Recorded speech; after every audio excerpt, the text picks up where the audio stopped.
에덴에서 쫓겨난 아담과 하와는 새로운 땅에서 정착을 시작합니다.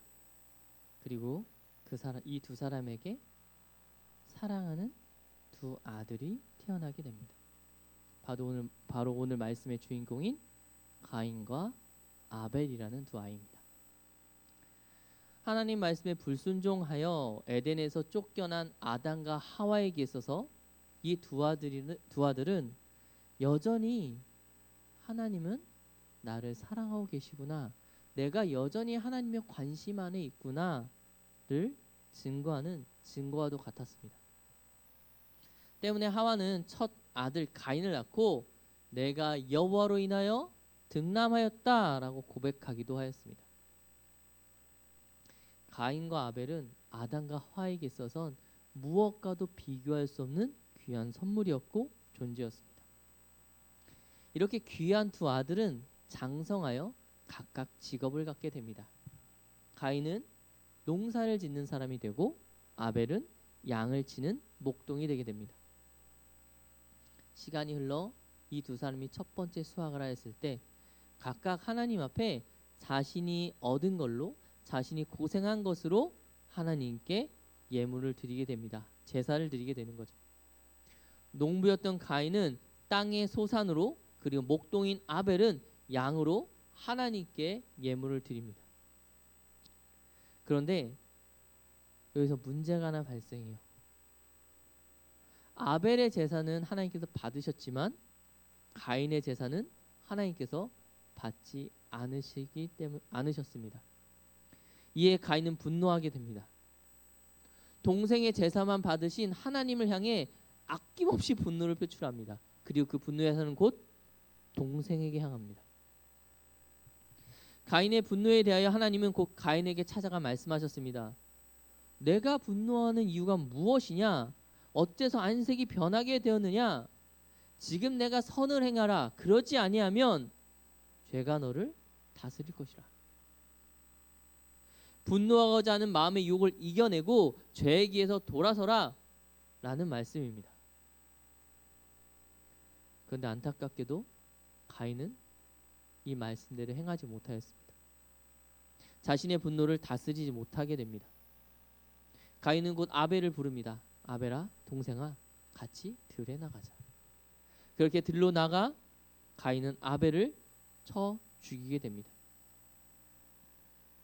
그렇게 동생을 죽인 가인에게 하나님께서 곧 찾아오십니다. 그리고 물으십니다. 모든 걸 아는 주님께서 마치 모르는 듯이 가인에게 물으십니다. 내 동생 아벨은 지금 어디에 있느냐? 그러자 가인은 정말 뻔뻔스럽게도 이야기합니다. 하나님, 내가 내 동생 아우를 지키는 자입니까? 그걸 왜 나한테 묻습니까? 난 모릅니다. 그러자 하나님은 가인에게 말씀하십니다. 내가 지금 무엇라 말하고 있는지, 내가 무슨 행동을 했는지 지금 모르느냐? 내 동생 아벨의 핏소리가 저 땅에서 내게 호소하고 있노라. 그리고 가인에게 살인죄에 대한 대가를 지불하게 하십니다. 오늘 본문은 인류의 첫사람 아담과 하와의 첫 번째와 두 번째 아들, 어쩌면 전 인류 역사상 최초로 인간에 의해 태어난 두 사람에 대해 다루고 있습니다. 그리고 그 결과는 살인이죠. 그것도 그냥 살인이 아니라 계획된 살인이었고 그 대상이 자기의 친동생이었습니다. 이걸 어떤 걸로 포장한다고 해도 이 사건은 아름다워질 수가 없습니다. 어떤 말을 한다고 해도 이 잔혹함이 사라지지 않습니다. 사랑하는 여러분, 인류가 처음 범한 죄에 넘어서 추방당한 이후로 첫사람 아담과 하와 그들의 자녀가 지은 죄는 살인과 죽음이었습니다. 그렇다면 왜 이런 일이 벌어지게 된 걸까요? 가인은 무엇 때문에 아벨을 죽이기까지 했던 것일까요? 바로 질투와 분노입니다. 가인은 자신의 예배를 받지 않고 동생의 예배만 받으시는 하나님을 향하여, 그런 아벨을 향하여 질투하게 됩니다. 그리고 그걸로 분노하게 되죠. 그 분노는 결국 살인까지 이어집니다. 분노를 다스리라, 내 마음을 돌이켜라, 선한 마음을 품으라 하나님께서 말씀하셨는데 이미 가인의 귀에는 아무것도 들리지 않았습니다. 사랑하는 여러분, 죄는 절대 멈추지 않습니다.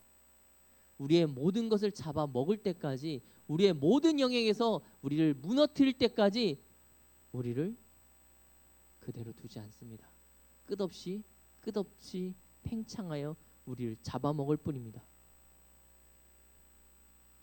그러므로 우리는 오늘 보면 창세기 4장 7절의 말씀처럼 우리 스스로를 다스려야 합니다. 그렇다면 가인이 분노한 이유는 무엇입니까? 왜 그렇게 가인이 분노하게 되었을까요? 제사를 받지 않으셨다는 것 때문에 동생을 죽인 그 분노의 궁극적인 가장 밑바닥에 있는 건 무엇일까요? 내 제사가 받아들이지 않았다라는 분노입니다.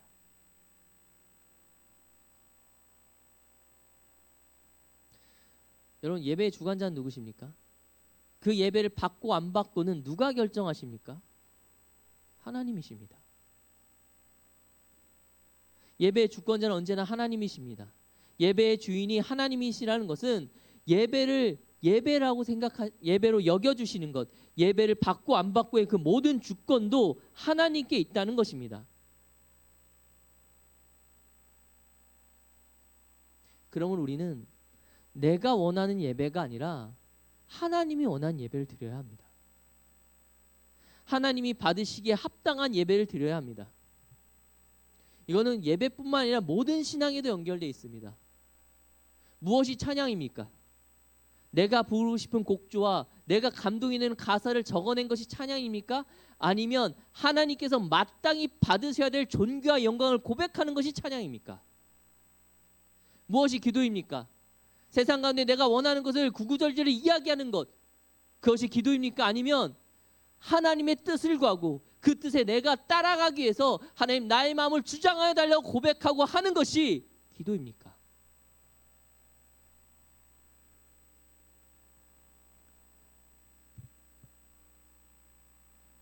우리가 예배를 드리면, 우리가 아름다운 노래로 찬양을 하면 하나님 그것을 우선 받으셔야 됩니까?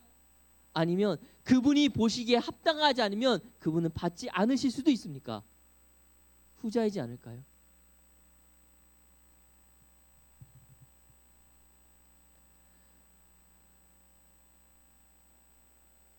사랑하는 여러분, 사실상 우리가 예배할 수 있는 자들입니까? 우리가 찬양하기에 합당한 자들입니까? 우리가 기도하기에 충분한 자들입니까? 정말 그렇습니까? 저는 제 자신을 돌아보면 그런 사람 같지 않습니다. 하나님을 고백하기에 제 마음은 너무 더러운 것 같습니다. 기도하기에 너무 세속적인 것 같습니다. 예배자로 서기엔 죄가 너무 많은 것 같습니다. 죄를 사랑하는 자 같습니다. 여러분 어떠신가요? 기도하기에 합당할 만큼 거룩하십니까?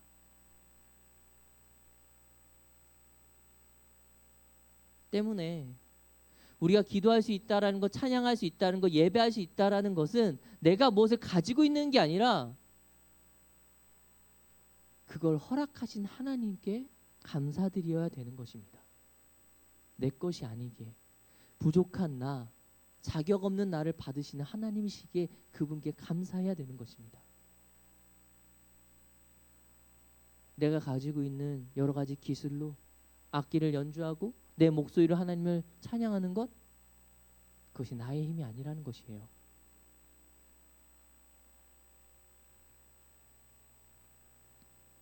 그래서 우리는 그 모든 것 가운데 감사로 나아가야 됩니다. 진짜 예배해야 합니다. 그렇다면 우리는 어떻게 예배해야 될까요? 아벨처럼 예배하면 됩니다.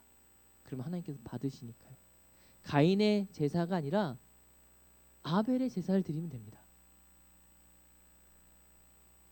그럼 여기서 우리는 하나의 질문을 던집니다. 가인의 제사와 아벨의 제사는 대체 무엇이 다른가?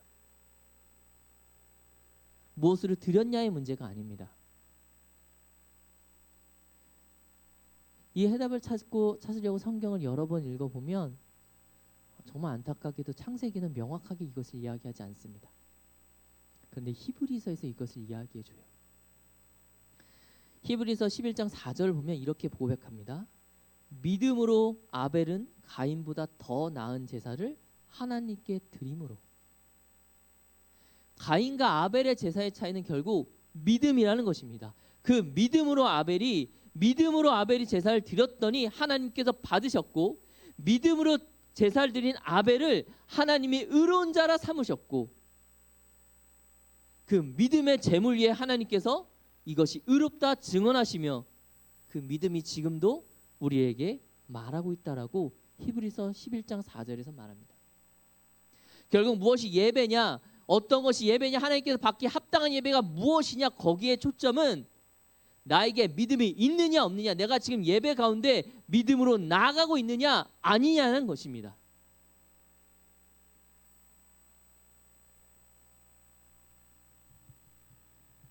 여러분 지금 믿음으로 예배 드리고 계십니까?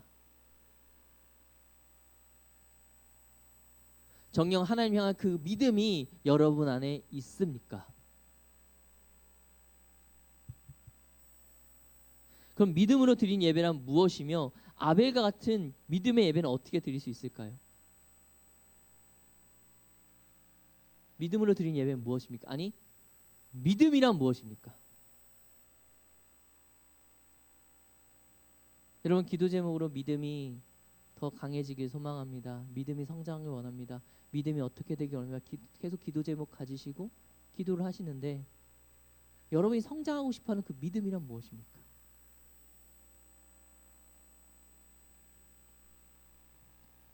여러분 믿음이란 망상이 아닙니다. 상상이 아닙니다. 최소한 교회에서 말하는 믿음이라는 것은 허무맹랑한 어떤 것을 이야기하지 않습니다. 믿음은 가장 객관적이며 과학적이며 완벽한 하나님을 향한 신뢰입니다. 그리스도인들에게 믿음이란 성경의 증언에 대한 신뢰부터 시작하며 결국 그것이 나를 이끌어가는 겁니다. 증거가 없고 아무런 객관적인 기준도 없이 그저 따라가는 것, 막연한 신뢰를 의미하는 것이 아닙니다. 막연한 감정적 동요를 말하는 것이 아닙니다. 성경을 통하여 우리에게 말씀하신 그 하나님에 향한 믿음입니다.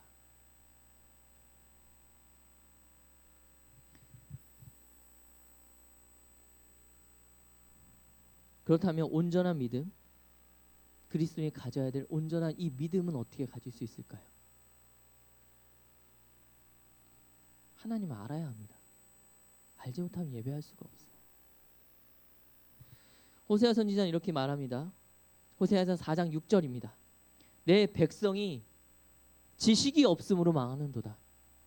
내가 지식을 버렸으니 나도 너를 버려 내 제사장이 되지 못하게 할 것이요, 내가 내 하나님의 율법을 잊었으니 나도 내 자녀들을 잊어버리리라.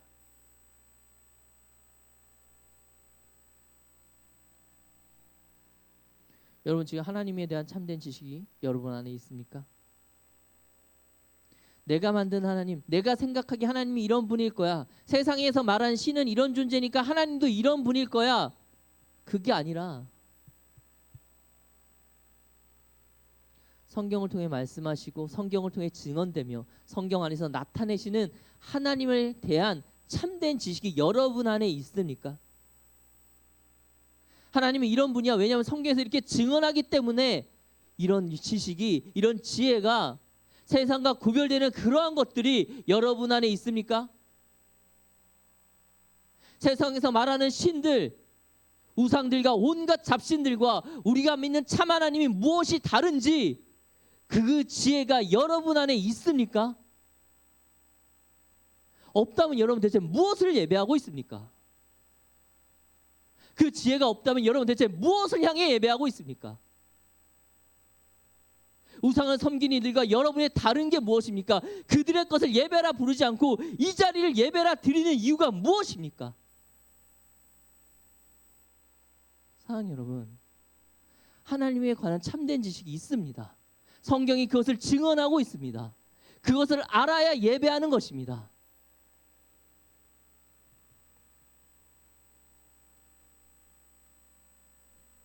주님도 이런 어리석음에 대하여 마태복음 7장 21절로 23절에 말합니다. 나더러 주여 주여 하는 자마다 다 천국에 들어갈 것이 아니요 다만 하늘에 계신 내 아버지의 뜻대로 행하는 자라야 들어가리라. 그날에 많은 사람이 나더러 이르되 주여 주여 우리가 주의 이름으로 선지자 노릇하며 주의 이름으로 귀신을 쫓아내며 주의 이름으로 많은 권능을 행하지 아니하였나이까 하리니 그때 내가 그들에게 밝히 말하되 내가 너희를 도무지 알지 못하니 불법을 행하는 자들아 내게서 떠나가라 하리라. 하늘에 계신 내 아버지 뜻대로 행하는 자라고 합니다. 여러분 그 뜻에 관심이 있습니까? 여러분이 생각하는 하나님 뜻 말고 성경에서 증언하는 하나님의 뜻에 대한 관심이 여러분 안에 있습니까?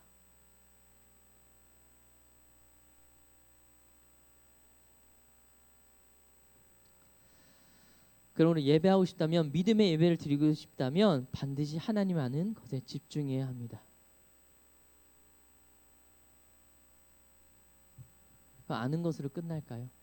물론 온전한 알미란 행함을 기반으로 하기 때문에 알미란 행함입니다. 하지만 우리는 이것이 일치되지 않을 경우가 너무 많습니다. 신약 시대를 제외하고 예수님을 직접 만났던 제자들을 제외하고 한번 생각해 봅시다. 하나님과 제일 깊게 교제한 사람은 누구입니까? 여러분 아는 성경인물 다 합쳐서 제일 오랫동안 제일 직접적으로 하나님과 교제한 사람은 누구입니까? 누구요? 모세? 또 모세보다 좀 더 가까웠던 사람이 있습니다. 조금 더 아니라 더 확실히 가까웠던 사람이 있어요. 아담입니다. 아담보다 더 가까이 하나님과 교제한 사람이 성경에 있을 수 있을까요? 아담과 하나는 하나님을 만났습니다. 창조의 과정을 직접 보진 못해도 그것이 어떻게 되는지 하나하나 이름을 붙여주며 그 관계 안에 있었습니다. 가인이 누구의 아들입니까? 그 아담의 아들입니다. 아담과 하나는 보았습니다. 하나님 말씀에 불순종하면 어떻게 되는지를. 어떻게 해야 다시 복을 누릴 수 있는지 명확하게 알고 있었을 것입니다. 그런 아담과 하와의 첫째 아들이 가인입니다. 가인이 하나님을 몰랐을까요? 하나님에 관한 지식이 가인이 없었을까요? 저는 있었을 것 같습니다. 더군다나 그는 하나님과 교제도 했던 것 같습니다. 본문에 보십시오. 가인이 분노하고 있을 때 하나님께서 그를 찾아와 말씀하고 계십니다. 그가 범죄했을 때 그에게 찾아가십니다.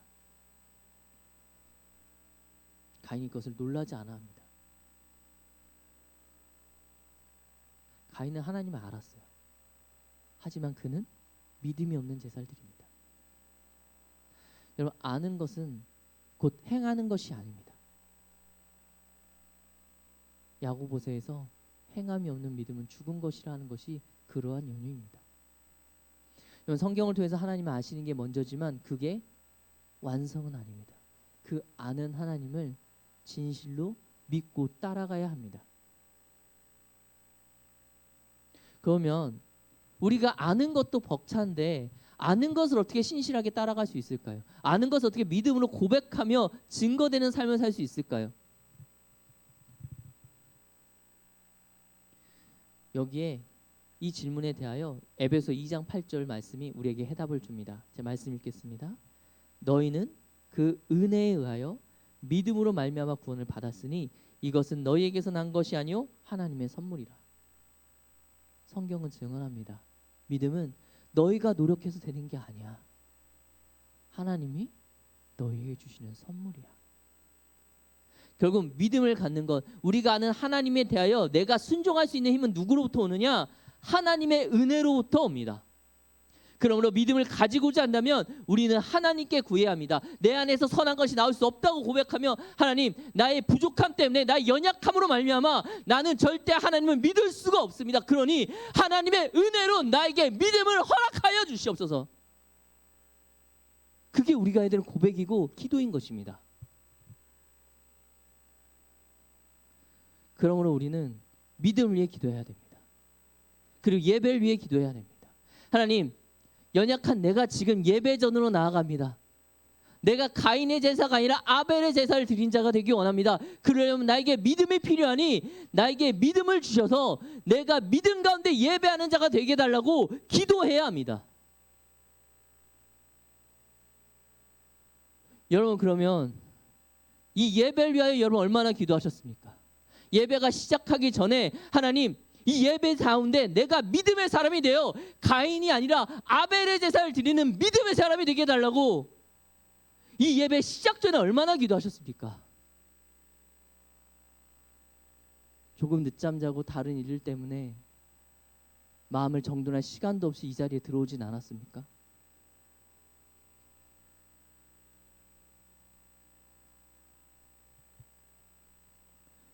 여러분, 정말 예배를 위해서 기도하고 있습니까? 혹시 정말 혹시 여러분 하나님께 예배를 드리고 있지는 않습니까? 하나님께서 예배를 받으시는 내 몸을 마음을 다 드리는 예배가 아니라 그냥 드리고 있지는 않습니까? 여러분 지금 어떻습니까?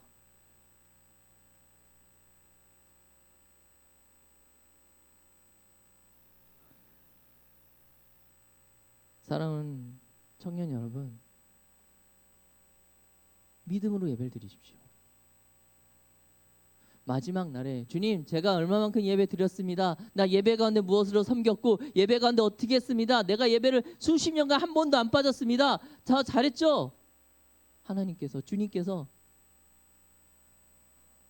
너의 예배를 내가 한 번도 받지 않았는데 네가 가인의 제사만 지금까지 쭉 드렸잖아. 그 제사는 내가 받지 않아. 이게 얼마나 안타깝습니까? 아니, 얼마나 절망적인 이야기입니까? 사랑하는 여러분, 여러분 예배 가운데 이 예배를 위해 전심으로 기도하십시오. 하나님, 제가 믿음을 주셔서 이 예배 가운데 아벨처럼 예배하는 자가 되게 해달라고 기도하시기 바랍니다. 오늘 본문에서 말씀 마무리하겠습니다. 오늘 본문에서 아벨은 믿음의 제사를 드렸고 가인은 믿음이 없는 제사를 드렸습니다. 그리고 하나님께서 믿음 있는 제사만 받으셨습니다. 이 시간 여러분 모두가 믿음으로 이 자리를 나왔으면 좋겠습니다. 참된 하나님에 대한 지혜가 있고 지식이 있고 그 지혜를 행하는 믿음을 가진 하나님의 은혜를 구하는 귀한 주님의 백성들 되시기를 간절히 소망합니다.